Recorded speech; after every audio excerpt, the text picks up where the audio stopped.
Defense Secretary Leon Panetta, at meetings held in Singapore, has announced that the United States intends to shift much of its naval power to the Asia-Pacific region.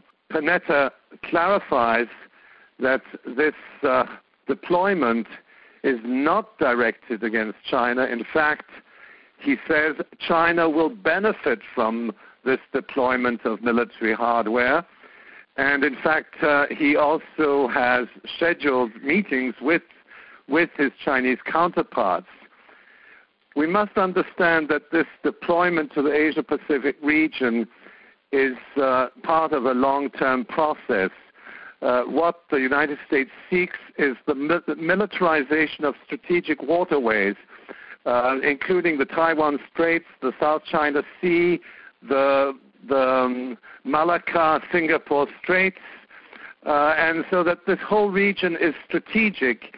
It's the control of trade routes, it's the control of, it's the militarization of strategic waterways, and it is essentially directed against China. That's absolutely clear. It's part of the process of militarization, and it's part of a long-term agenda, what the Pentagon calls the long war.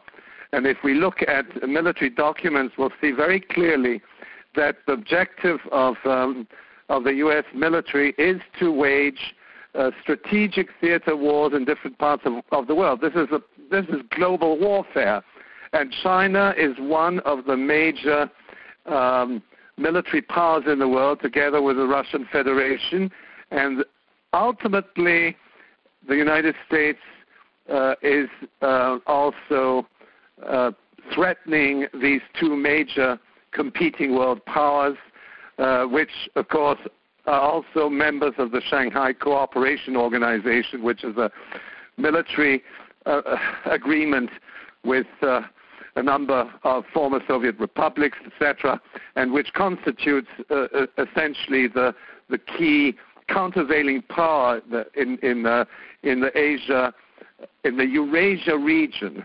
Another dimension of this shift to the Asia-Pacific region is ongoing threats directed against North Korea and the militarization of the Korean Peninsula. The United States is intent in setting up a military base, a naval base in Jeju Island, which is south of the Korean Peninsula, and that particular naval base is strategically located right opposite Shanghai, and it is intended to threaten the People's Republic of China. So that it's the Korean Peninsula, the South China Sea, the entire waterways, the Indian Ocean, the Singapore Straits, which are at stake in this strategic redeployment.